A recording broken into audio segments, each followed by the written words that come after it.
Good morning, everyone. Today is Monday, April 6th. I hope you all had a nice weekend. It was nice weather, which was good. Saturday was supposed to rain, and I was pleasantly surprised when the sun was out and it was nice and warm. So I was able to get outside both days this week. Saturday I took a walk, and yesterday I did some yard work. So that was nice. And then again today it's supposed to be nice out. The sun's already coming out, and I heard that it's going to be up to like 55, 60 degrees. So I hope that you have a chance to leave the house, even if it's just to like sit on your porch or stand out on the sidewalk for some fresh air. It's nice to just take in some fresh air when we've all been cooped up in the house for weeks now. Other than getting outside, I kind of had like a lazy weekend, so today I wanted to revisit that reference sheet that I had posted the first week that we were out of school, about my brain, my body, my earth, my family, my friends, things like that. I'm going to repost that today because I noticed over the weekend that I needed a reminder of that, so I'm sure that many of you, now that you've been in the house for a couple of weeks, I'm sure that many of you also need a reminder of that. So it's not a part of today's assignment, but just want to post it in case people want to do it for extra credit again, or just want to do it for their own sanity. This week is a little different than past weeks. We have a 4-day school week this week.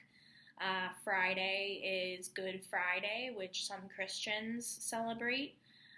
So even if you are not Christian, you still get that day off from school. If we were physically in school, then we wouldn't have had school on Friday.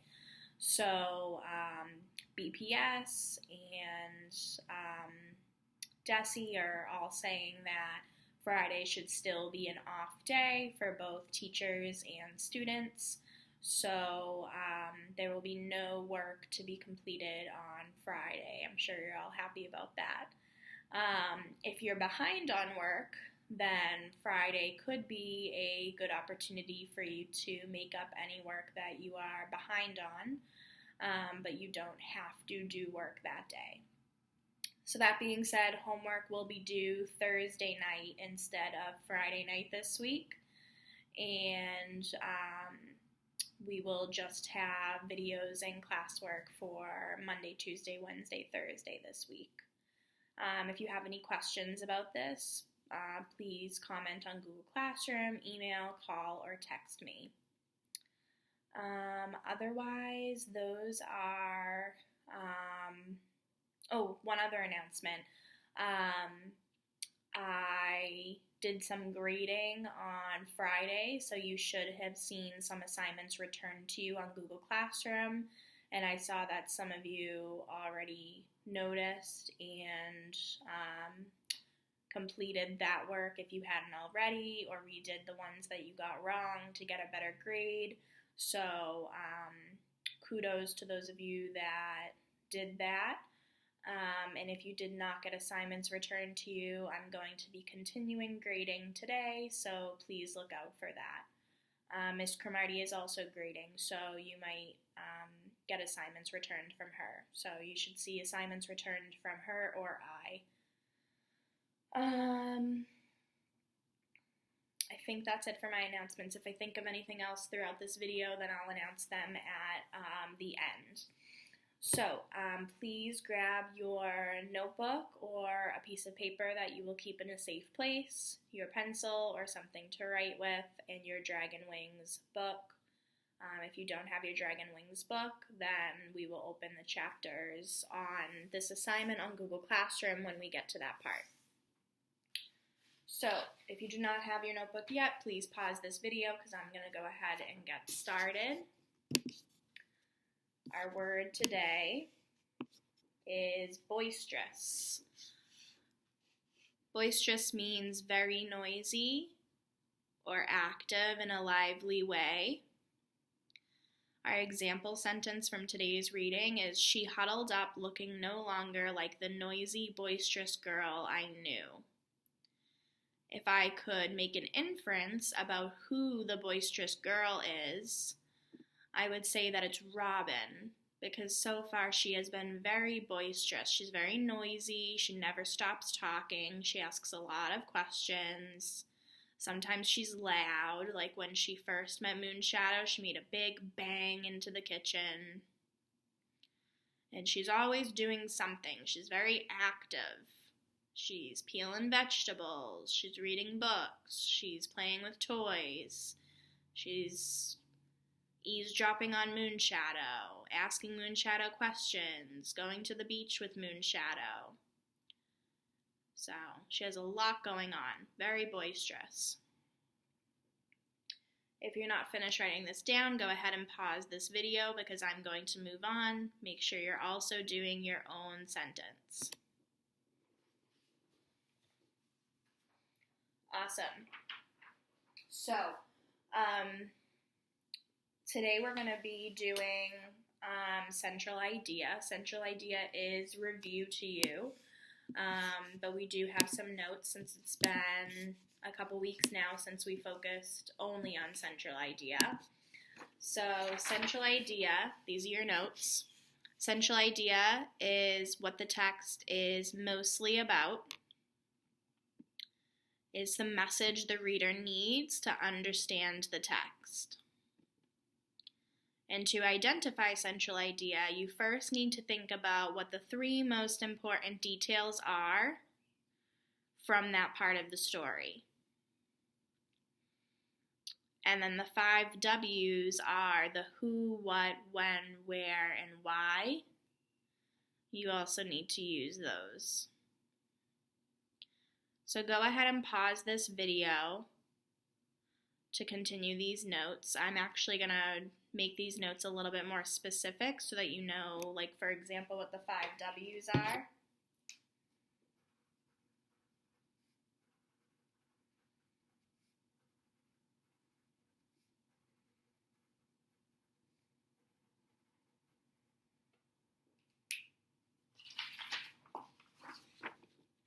Right, so that's what we're talking about when we say the 5 W's.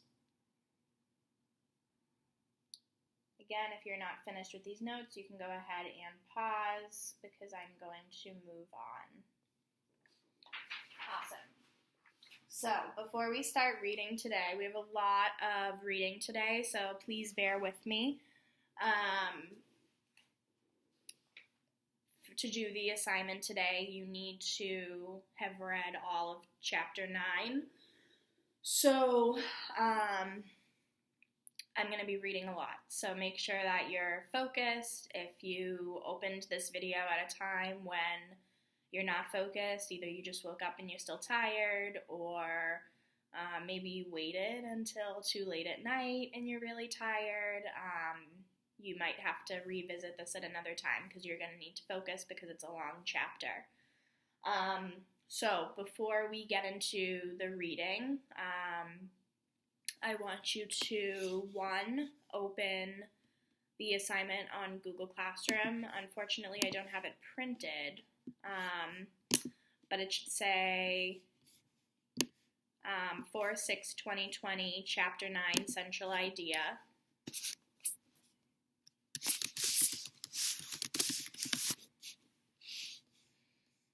And it's a little graphic organizer. There's just 3 boxes. It's the only assignment attached to your Google Classroom assignment for today. And then you also want to open your book to page 189, and if you don't have your book, you want to open the readings that I have on Google Classroom attached to today's assignment. Today's assignment only has Chapter 9 attached to it. So 189, or open the readings on Google Classroom. Now, before we get started reading, I just want to quickly review what happened in Chapter 8. You actually had a homework day / catch-up day on Friday, so it's been since Thursday that we haven't read together. So, Chapter 8 was when Moonshadow and Robin really started to become friends. Robin started following Moonshadow and Windrider around and going to the beach with them to fly Windrider's gliders. And this is also the chapter that she helps Moonshadow get information that he needs about Jack, the demon bully, who has been bullying Moonshadow. And so she gives Moonshadow some very helpful information about Jack, that he hates the sight of blood and is terrified of getting punched in his nose one day. So Moonshadow does exactly that. He stands up for himself one day and he punches him square in the nose, and Jack starts gushing blood. And Jack is very freaked out, but it actually causes Jack to respect Moonshadow. So it appears that the demon boys will no longer be bullying Moonshadow. So hopefully that is true. One more important thing that happened in Chapter 8 was when Robin was down at the beach with Moonshadow and Windrider flying the gliders. When they were finished, instead of taking the glider home, Windrider actually cut the string loose, like as if it were a kite, and the glider flew away. And Robin was like, oh my God, why would you do that? You know, she thought it was the coolest thing ever. We know that she treasures her toys, and she probably views this as a toy, and she would never throw one of her toys away. So she's like, why would you do that? And Windrider says that he's going to be building a better one. So we know that Windrider still has this dream of flying and is still fascinated by these airplanes. So we know that there is more airplane making to come. So that's important for us to remember as we read Chapter 9. Awesome. I'm going to take a sip of my coffee so that my voice doesn't get sore from doing all this reading. All right, I might have to pause and take a sip as we read, so bear with me. All right, so you should be on Chapter 9, page 189. All right, The Dragon Wakes, December 1905 to April 1906. By the time the winter rains came to the city, we were not becoming rich, but we were doing well. Each day we put a little money away in our old tin can. Father never said anything, but I knew he was thinking about the day when we might be able to afford to bring Mother over. You see, it was not simply a matter of paying her passage over on the boat. Father would probably have to go over after her and escort her across. There had to be money for bribes, tea money, Uncle called it, at both ends of the ocean.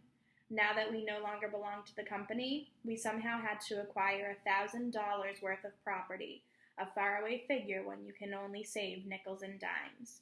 And yet the hope that we could start our own little fix-it shop and qualify as merchants steadily grew with the collection of coins in the tin can. I was happy most of the time, even when it became the time for the new year by the Tang people's reckoning. Our new year came a few months after the Demon's New Year, and our celebrating lasted for several days. Page 190. Traditionally, it was a time for paying your debts and patching up any quarrels that may have occurred during the year. I had hoped that Uncle and Father would make up so we could spend Father's Day off, or at least an evening celebrating the new year with the company. But both Father and Uncle kept quiet. They were still hurt with one another, and perhaps, too, they did not trust their tempers yet. The first week of the new year is no time to become angry. Instead, we stayed at home in the stable, but we were not alone. Robin came to help us with the New Year's feast. We took the old picture of the Stove King and smeared some honey on it before we burned it in the stove. Later that evening, we would hang up a new picture of the Stove King that we had bought in the Tang people's town. That was a sign the Stove King had returned to his place above our stove. After we had finished burning the old picture, we sat down to a lunch of meat pastries and dumplings. Robin ate quietly, for her, that is. Actually, she monopolized only half the conversation. Look, she said, my aunt would never go in for those pagan customs, not in her house, but I could sneak the old picture out and tell her you wanted to replace it with a new one. Then you could smear honey on it for her. Page 191. But you no believe in the Stove King. Of course not, she snapped. She squirmed in her seat. But it might make you feel better. I could see that she really wanted to make herself feel better. No sense taking chances with the supernatural and so on. I could tell her train of thought because I sometimes carried the little cross she had given me in my pocket, just as insurance. I mean, maybe American demons could be scared off by American charms. Sure, why not? I said, feeling a little triumphant. I set to the dumpling on my plate while the rain fell steadily on the roof. Later, Robin took her umbrella and fetched back the Stove King. We smeared extra honey on it. Father was not going to take chances, and then we burned it too. When it came time to hang up our new picture, I took out the extra picture of the Stove King that I had bought just in case Robin did decide to celebrate the new year properly. With a satisfied smile, I gave it to her. And then as the winter rains gave way to spring, Uncle took the first step toward making peace. It was near the time of the Feast of Pure Brightness, when we go out to the graves and make offerings to the dead. Page 192. It's not nearly as somber as it sounds. It is really the major festival for the springtime. We go out to the graves and sweep them and clean them and tell the dead about some of the things that have happened. Then we make them offerings of food, only we don't give all of it to them. After all, it's a banquet where we all share. So we take home some of the better things to eat, knowing the hungry dead will be happy. Unlike the other holidays, it is determined by a solar calendar like that of the demons, and so it is always on April 5th. The Tang People's cemetery at that time was not a permanent one. All Tang people wanted to be buried finally in their homeland, but there were often delays of several years between when a man died and when his body got shipped home, so there was a cemetery where the coffins were temporarily buried. Old Deerfoot, a houseboy in a mansion a few blocks away from us, came over one day. He did not rush into his business the way a demon might have. We spent a half hour over tea talking about the Tang People's town and our respective families back in the Middle Kingdom, and how the boycott had affected them. The Tang people at home had tried to boycott demon goods until the demons stopped persecuting the Tang people over here in the land of the Golden Mountain, but it had failed. It was not until the second cup of tea that old Deerfoot got around to the purpose of his visit. The Feast of Pure Brightness is only a few weeks away, he said with a sigh. Where does the time go? It goes too fast, Father agreed. Old Deerfoot shook his head. I've way too many friends out there, biding their time till they go back home. I don't have nearly as many as you do, but I have a few too. Father held the cup between his two hands. Then you'll be going out. I don't know yet. The demons keep me pretty busy. Well, if you'll be needing a lift out there, Deerfoot said with pretended casualness. Your uncle said he would be going. He did he? Father finished the rest of his tea and pursed his lips while he thought. He looked at me. What do you think? It isn't my place to think, I said. Deerfoot laughed, and Father made an exasperated sound. You know very well you'd like to go out with them. I just stood silent. Father turned to Deerfoot, page 194. Tell Uncle we'd appreciate the lift. Good. Deerfoot smiled. We drank 2 more cups of tea before it was a proper time for him to leave. As I washed the dishes, I said nothing. I did not even smile. But inside, I secretly thanked the Stove King perched above our stove. Early that morning, they pulled up in front of the house. We stood up from where we had been sitting on the front steps. I looked up at Father. He felt as shy as I did. Handclap was riding on the front seat of the wagon, the reins held loosely in his hands. He nodded to us. Father nodded back and slapped Red Rabbit on the rump. Is he giving you any trouble? No, Handclap said. He's still the laziest horse in the demon land. Father stuffed his hands back into his pockets. He's really not all that bad. Oh no? Handclap raised his eyebrows. We started out yesterday morning just to get here. Ha! Father said. He reached over the side of the wagon and held out his hand demon style to the others. You're getting fatter, Lefty. Me? You're the one who's bursting his clothes at the seams. Page 195. Father shook White Deer's hand. You haven't started to sprout flowers yet. That's good. You haven't had enough vegetables. I see the red choler in you. White Deer laughed. Finally, Father took Uncle's hand. "How are you, old man? Thought we'd be burying you this year instead of visiting the cemetery with you." Uncle snorted. "Well, you young ones try, but if 50 years of demons couldn't put me under, you young punks aren't likely to." He leaned on the side of the wagon, looking down at Father with gruff good humor. "You are looking good and prosperous." "Well enough. These demons don't seem to understand their own machines." Then Uncle looked at me. He waved his hand. "Come closer, boy. I'm not going to bite off your ear." I stepped closer. "How are you, Uncle?" "Very well, for all you cared, you young scamp." He playfully boxed my ears. "You turned 12 and you forget all about us? How come you never came by?" Father put his hands on my shoulders. "I'll have a talk with this boy, Uncle. He'll be by more often, even if I have to drag him into the store." "You do that." Uncle smiled, and his whole face wrinkled upward in those happy curves. Page 196. "Now get on the wagon before that overfed, underworked horse of ours dies of old age." You would think after that I would be happy, but I began to get uneasy. Thinking of the dead, I began to think about how quickly things pass by in this world. I had a feeling that all of this was likely to disappear, as if I was like one of the heroes in the old tales who comes upon a golden palace and is welcomed inside by the palace folk, and they are all beautiful and handsome and richly clothed. They wine him and dine him and sing to him until they put him to bed. The man goes to sleep in a golden palace and wakes up in a set of ruins, for the man had been the victim of illusions conjured by the demons. I had the feeling at times that our home, Miss Whitlaw, and Robin would all be gone the next morning when I woke up. I was not far from wrong. It was 13 days after the Feast of Pure Brightness that the earthquake hit. Just a little after 5 a.m. demon time, I had gotten dressed and gone out to the pump to get some water. The morning was filled with that soft, gentle twilight of spring, when everything is filled with soft, dreamy colors and shapes. So when the earthquake hit, I did not believe it at first. Page 197. It seemed like a nightmare where everything you take to be the rock-hard, solid basis for reality becomes unreal. Wood and stone and brick and the very earth became fluid-like. The pail beneath the pump jumped and rattled like a spider dancing on a hot stove. The ground deliberately seemed to slide right out from under me.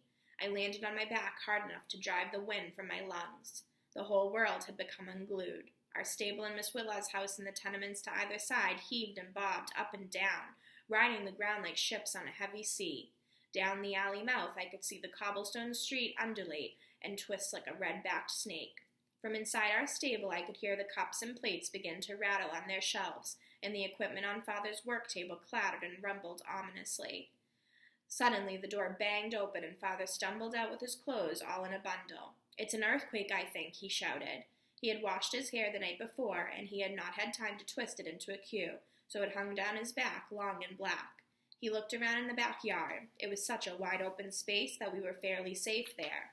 Certainly more safe than in the framed doorway of our stable. Page 198.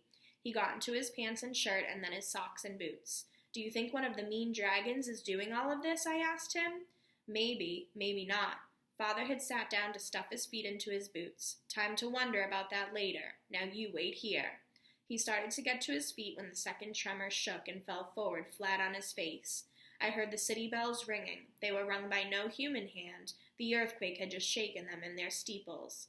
The second tremor was worse than the first. From all over came an immense wall of noise, of metal tearing, of bricks crashing, of wood breaking free from wood nails and all.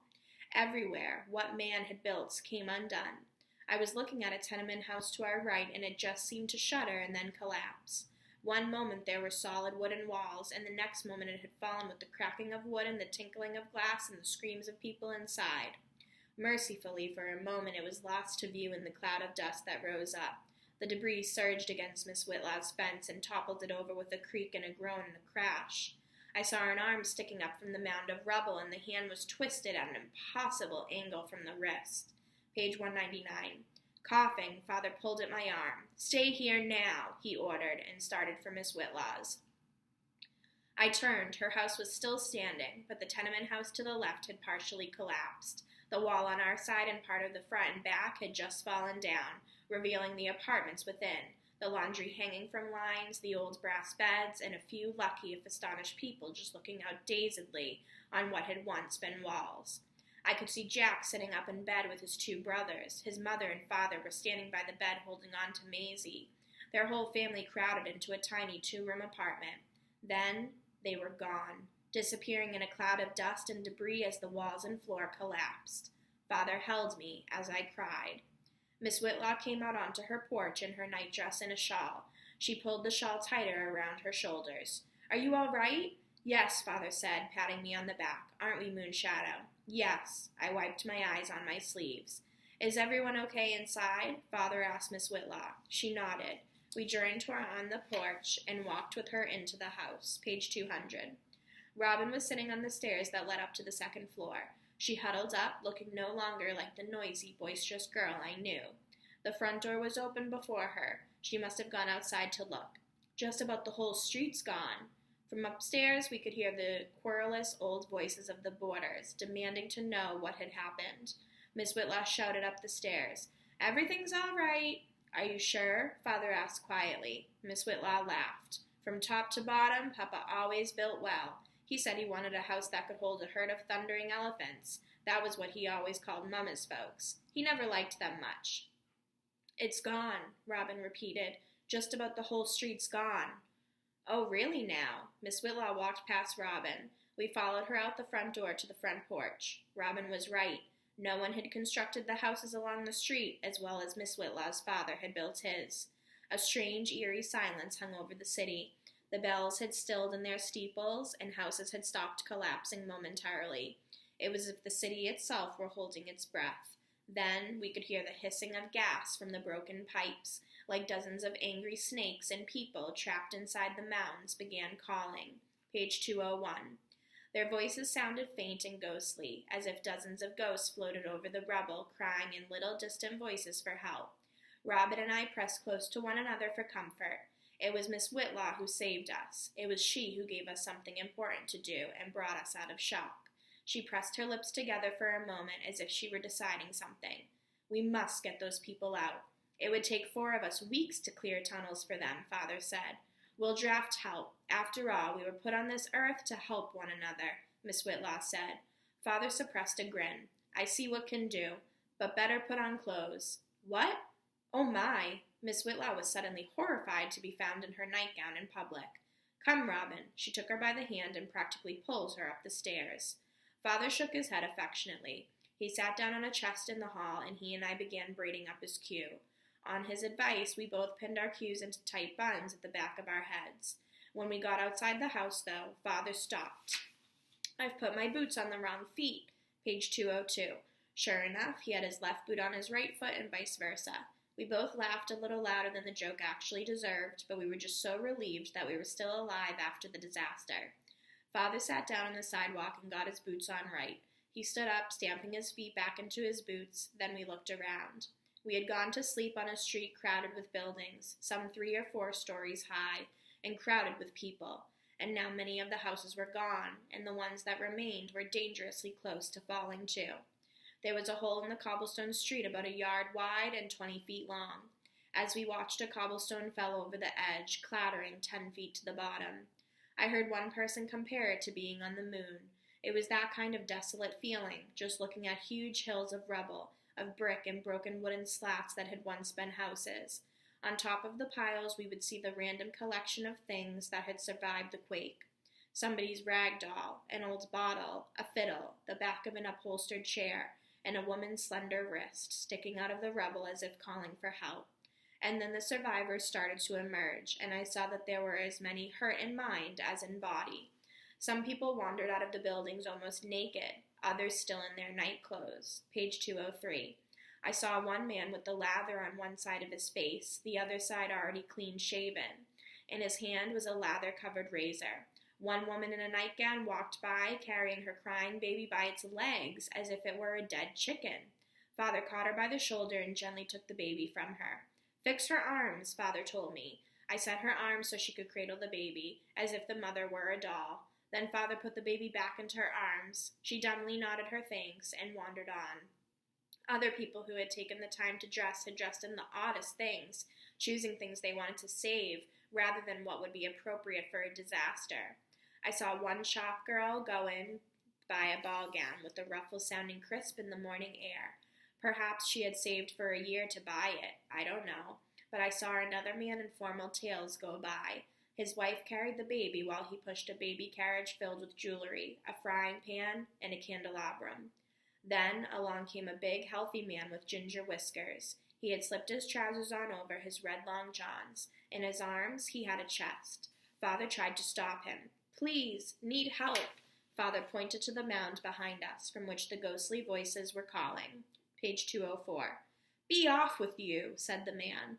Father tried grabbing him by his blue suspenders, but the man dodged away and started running. We tried to get other survivors to help. One or two came out of their daze and started to work on the mound, clearing rocks and broken boards again, but most of them ignored Father and went on their way as if they were made of stone. Some even cursed him. Then Miss Whitlaw and Robin joined us. Both of them were in clean dresses with their hair braided and coiled around their ears. You would have thought they were going to church. "Please help us save the others," Miss Whitlaw said to two sturdy young men, but they were in a hurry pushing their wheelbarrow. "Out of the way, you old bat." "Well," sniffed Miss Whitlaw as they trundled past. You Sunday Christians," she called after them, as if it were the worst thing she could think of. She stood for a moment in the street, fingering the ends of her shawl. Then she turned around with a determined set to her jaw. "Mr. Lee, I think we are going to have to use a more forceful argument than normal persuasion." With that, she marched back into her house. Page 205.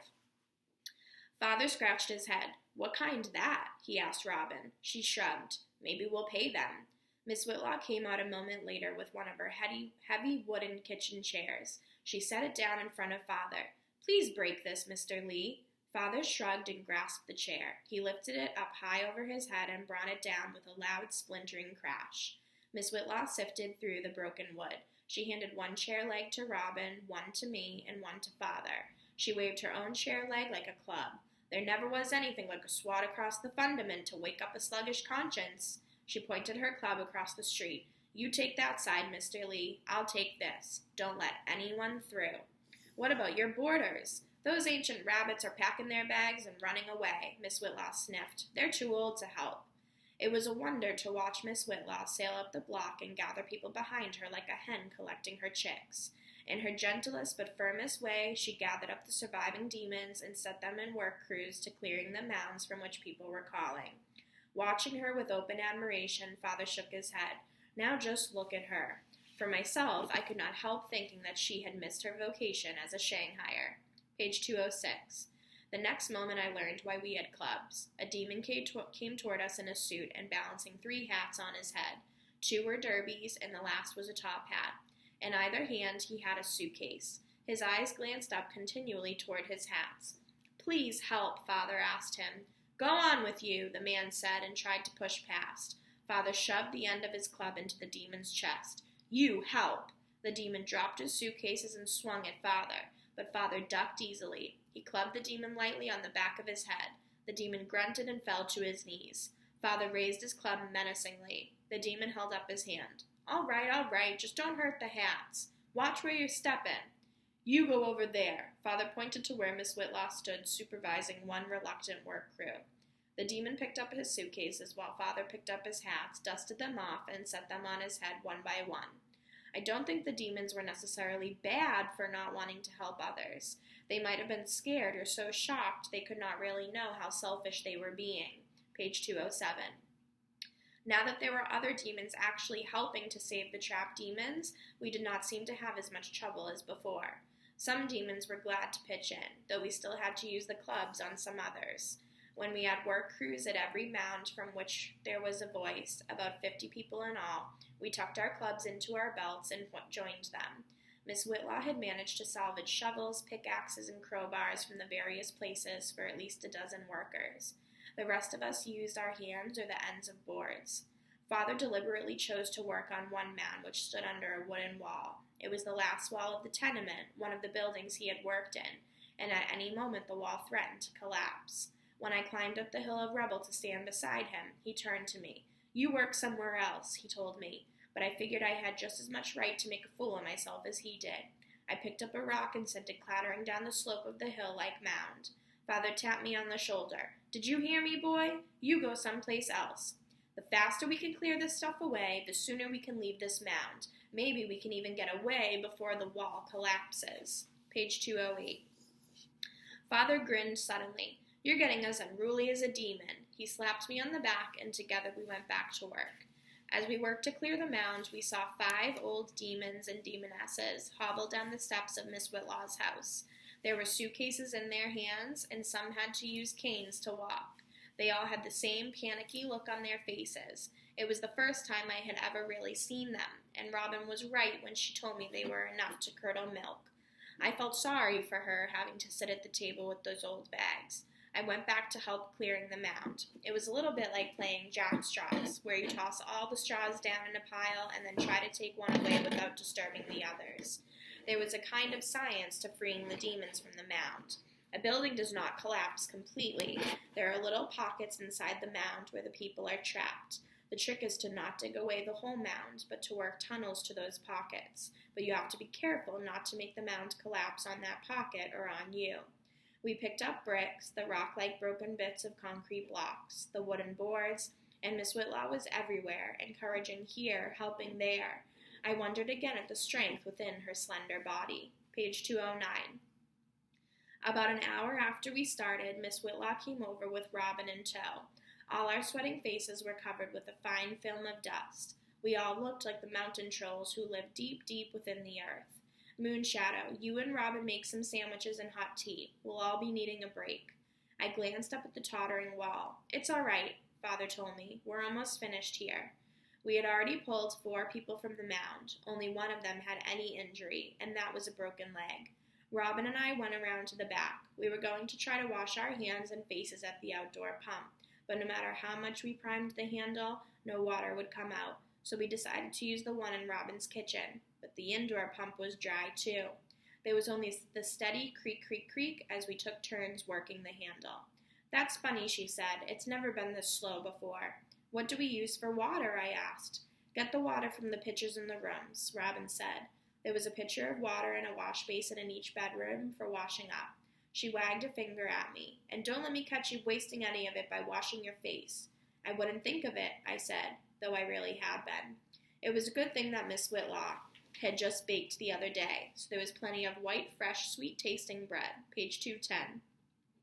For filler, we had ham and some of that fermented cow's milk that the demons call cheese.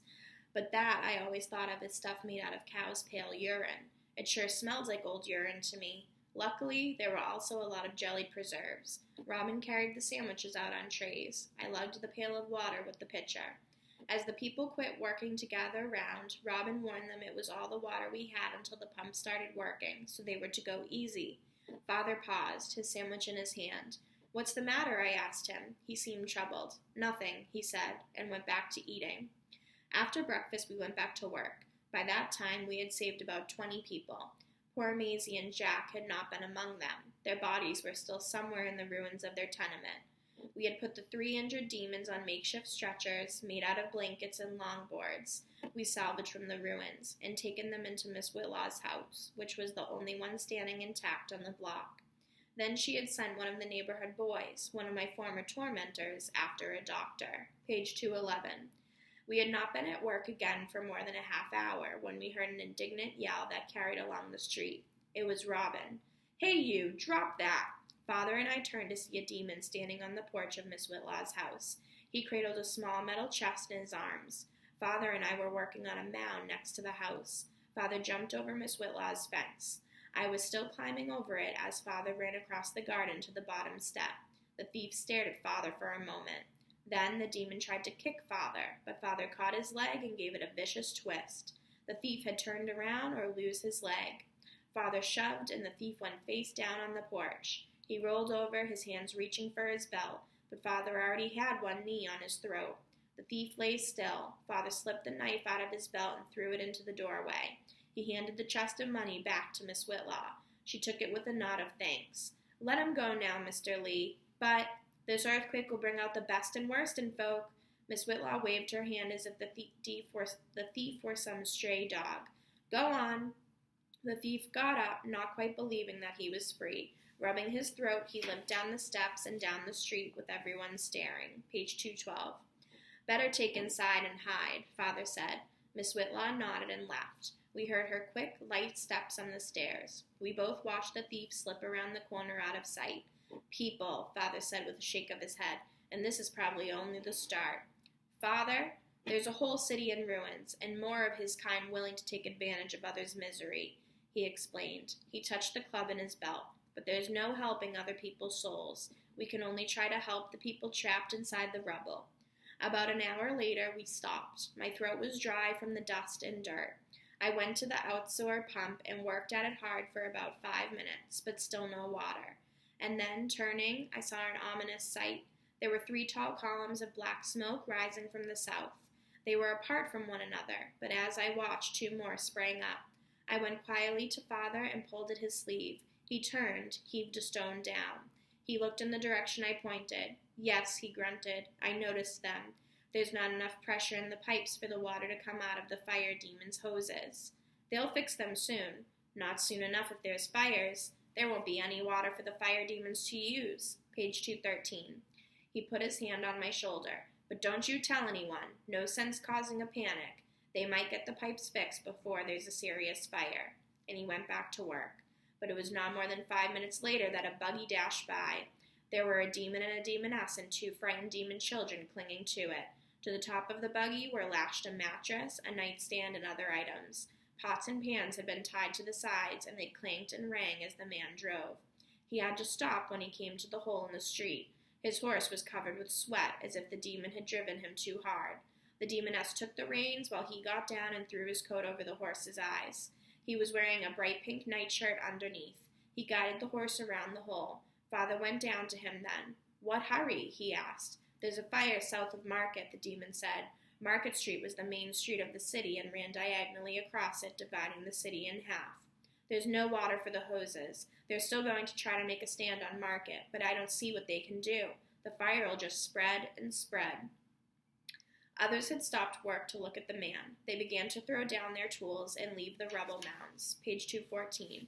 Miss Whitlaw stepped to the center of the street and held out her arms. We still have time, she pleaded. Please help. But they all ignored her. The demon got back into his buggy and slapped the horse's rump with the reins. The buggy clattered on over the cobblestones. When I looked back, the entire street was abandoned, except for a few people trying to save something from the ruins of their homes. The others had gone to their own places to rescue what they could. Father went over to Miss Whitlaw. You did your best, he said. But the people. I no hear calling in last hour. No one alive left here, Father said. Yes, Miss Whitlaw said. I guess you're right. My God, I hope you're right. The demon boy Miss Whitlaw had sent out came back without a doctor. They've declared martial law all over the city, he said, wide-eyed with fear. And there's a fire to the southeast, a big one, already across Market. And then he left hurriedly to join his family across the street, salvaging what they could before they fled for safety, though where they were going to escape to the fire, no one knew as yet. Page 215. It was not until months later that we learned how it started. The demons would call it the ham and eggs fire. A woman whose house had survived the quake began to make a breakfast of ham and eggs, but the earthquake must have damaged the flue of her chimney, for sparks from the fire caught on the walls, and the whole quarter of wooden houses had gone up in flames. Because the fire companies were off to Market Street, there was no real effort to stop it. It was just spreading. The army came marching in about 4 hours after the earthquake. The soldiers had on broad-brimmed hats with the crown of the hat shaped into a cone. Over their shoulders they wore blanket rolls, in which they had rolled up their belongings so that they could look like they were wearing donuts. On their rifles were bayonets. They were headed by an old demon with V stripes on his sleeves that Father said were sergeant stripes. The old demon was chewing on a plug of tobacco. You'll have to get out of here, ma'am, he said. There's a fire coming. How much time do we have? Maybe 6 to 10 hours. We have injured here. Take them to Golden Gate Park. They'll be safe there. The fire will be going more north than west. I don't see how we're going to get there, Sergeant. Page 216. He seemed to have sized up Miss Whitlaw and liked what he had seen. Now I'm supposed to keep a lookout for looters and the like, but if I was someone who needed a horse underneath me, I'd try on Van Ness, where I just saw a horse tied to a wagon. But surely there's an owner. Yes'm, he must have gone back into his house for one too many things, 'cause the house fell on top of him while he was getting it. Thank you, Sergeant, Miss Whitlaw said. My pleasure, ma'am. He touched the brim of his hat in a kind of salute. Just step lively before the next patrol comes through. The Whitlaws and I spent an anxious 10 minutes while Father went to get the wagon. We sat down by the front door, clubs in hands, watching for looters. We saw two sleazy individuals, but they took one look at us and slunk on, picking at the rubble as they tried to find something worthwhile to take. It was a relief to hear the rumble of a wagon and the clatter of hooves, and see Father perched on top of the wagon. We loaded the sick onto the wagon, along with some bedding, some clothes, a frying pan or two, and other things. That, plus Miss Whitlaw's bags and our own boxes of possessions, took up the wagon. The whole southward side of the city was covered with black smoke now. I could not see the sun even. Page 217. As she climbed onto the wagon beside Father, Miss Whitlaw asked him, "Don't you want to throw away your club?" "Not yet." Father looked grim. "I no like what I see. Come back here." He did not elaborate, and we did not ask for details. The streets were strangely empty now. The houses that were standing were tilted every which way, as if they were drunk. Rubble covered the streets. We saw dead horses everywhere, and now and then heard rifle shots. I asked Father what they were, and he replied grimly, "Soldiers shoot looters." Well, we got everyone to Golden Gate Park, where there were thousands of other demons and demonesses and their families. Healthy as well as injured, all had taken refuge there. We got our patients to the demon doctors and found a site for a camp, and the demons right next to the site agreed to watch our things. Then we headed back. On her lap, Miss Whitlaw now had an antique pistol which had once belonged to her father. She had taken it along in one of her bags as a souvenir, but had gotten it out just in case we met more than Father's club could handle. Lefty was waiting for us on the stoop, munching on a chicken drumstick. Father laughed with relief and jumped off the wagon. Page 218.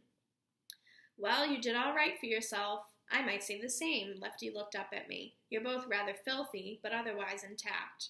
"How about the others?" "Equally as filthy and equally as intact. Uncle sent me to check on you." "You can see we'll be all right." "I also came to get your help," Lefty added. "Uncle won't leave the building." "The old fool," Father muttered. "Will you come?" Lefty asked. "Of course, but let us help our friend first." Lefty got up then. He had been sitting on a silk napkin that must have belonged to one of his customers. He fastidiously wiped his fingers on the napkin and laid it on his right arm, folding it neatly with his left, then he slipped it into his pants pocket. "Are you hungry? Can't you hear the rumbling in our stomachs? I thought it was another tremor in the earth." He produced a big basket of chicken, enough to feed a dozen people, and best of all, a big bottle of rice wine. I suddenly realized how thirsty we were. Father beckoned to the Whitlaws. "Come on," he said. "It for all." Page 219. Father helped Miss Whitlaw down, while Robin just jumped. They stood shyly around the basket on their front porch. "This is Lefty," Father said. "How do you do?" Miss Whitlaw held out her hand. Lefty took it. Robin's eyes grew wide when she saw the stump on his right hand, and I knew I would have some explaining to do later. "She does not look very ugly for a demoness," Lefty said to Father. "Most of them do not age well." Miss Whitlaw smiled politely and looked to Father to translate. "He say he pleased to meet you," Father said, hiding a smile. As neither Miss Whitlaw nor Lefty understood one another's language, everything went smoothly. As we ate, Father asked questions about the Tang people's town in the low voice we all used after the earthquake. It was as if all of us were afraid of attracting the attention of whatever creatures, gods, dragons, or demons, had caused the earthquake. Lefty told us about how a bull had appeared suddenly in the streets of the Tang people. He must have wandered up somehow from the stockyards, but many of the Tang people were convinced he was the bull who was one of the 4 animals who supported the world. The Tang people had surrounded the bull, slapping and shouting and even cutting at him with knives, trying to drive him back to join his brother animals. Page 220. Finally, one stupid Tang man had thrown his knife. It had buried itself deep in the bull's side, and the bull, with a low groan, had staggered on until a policeman had shot it. Many of the Tang people had left after that incident, convinced that the world had become unhinged. "They may be right," Father grunted, and went on to tell the story to the Whitlaws. After we finished the meal, we put the rest of Miss Whitlaw's valuables into the wagon. There were her stereopticon, her slides, her world globe, almost all the essentials of life, Miss Whitlaw said, disregarding food, clothes, and bedding. It was Robin who got out the clothes they would need, and blankets, mattresses, and other things. The wagon was quite full when we finished. Miss Whitlaw arranged a kind of soft nest in the middle of the wagon load. "And now the window," she said. Father helped her ease it out of the window frame. Lefty let out a low whistle when he saw the window. "Surely it is the very jewel of heaven," he said. We did not need to translate that. Miss Whitlaw beamed. We wrapped it carefully in newspaper and then in a second layer of blankets before we put it in the wagon in the little nest. Page 221. Miss Whitlaw turned then and took the door key out of her purse. "Oh dear, I feel so silly." "Go on, Auntie," Robin said. "Who knows? Maybe they will stop fire," Father said, even though he knew they would not. But Miss Whitlaw had been born and raised in that house. "Well, when you put it that way," Miss Whitlaw said. She walked quickly back up the path to her door and locked it. Then she put the key back into her purse. It was the last time she would be able to do that. Her home would be burned down that night. We started to get onto the wagon with her, but Miss Whitlaw told us to get down. "Your kinfolk may need help. You need help yourself unloading all this and this," Father said. "I'm sure I'll find some people here to help." "You sure?" Father asked. "Yes, I'm quite sure. You know how to handle a horse. Who do you think Papa took camping with him?" Miss Whitlaw took up the reins. "Don't you worry about us now. You sure you be all right?" "We'll meet in the park," Miss Whitlaw said firmly. "See you there," Father said. We watched until we were sure she could control the horse. The route to the park was clear of holes and rubble in the actual street, so it would not be that much of a problem. Page 222. Robin now had the antique pistol and looked so eager to use it that I was sure she would discourage any would-be thief. We waited until they were out of sight, and then Lefty turned to us. "She seems nice for a demoness." "She is a superior woman," Father said. End of chapter 9. So, now you want to go to the assignment, which you should already have open. And again, it is 4/6/2020, chapter 9, Central Idea. Directions. Read chapter 9, pages 181 to 222. Check, we did that. And complete the graphic organizer below. Write the gist of the chapter in one sentence. So your gist should just be one sentence, and your gist is your first impression. Your first impression of what is going on in this chapter. So we just finished our first read of the chapter. What is the gist? What is your impression of the chapter? What do you think is the most important piece of information about the chapter? Without looking into the details, without analyzing it, just what do you think the gist of the chapter is? What's your first impression? What do you think the most important piece of this chapter is? Then you're going to write the 3 key details from the chapter. So the 3 most important things that happened in this chapter. I don't need exact pieces of evidence because this chapter was so long, but I do need you to be specific. So I don't want you to just write the word earthquake. I want you to give me a full sentence about what happened with the earthquake. So the 3 key details or most important things that happened in chapter 9. Then is the most important part, the final box.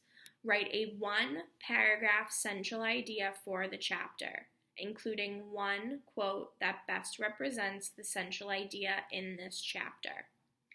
So 1 paragraph is 3 to 5 sentences, so you need at least 3 sentences. Central idea, that's where our notes were for today. So look back to your notes of central idea. Again, central idea is what that part of the text is mostly about. And I just want a piece of evidence proving to me that that is what chapter 9 is mostly about. All right? This is a really simple worksheet, which is why I'm not modeling for you. However, if I invited you to my small group, I will do this with you in my small group at 1 o'clock. So again, that's only to the people that I invited. If I invited you, it's posted on your Google Classroom, and you also should have gotten an email about it. So if you are in my small group, we will do this together at 1 o'clock. For everyone else, homework is also posted on Google Classroom, and again is due Thursday night this week since we don't have school on Friday. And I think those are all my announcements for today. If you have any questions, comments, concerns, please comment on Google Classroom, email me, or call or text me. That is it for today. I hope that you get outside and enjoy this beautiful sun, and I will see you tomorrow. Bye.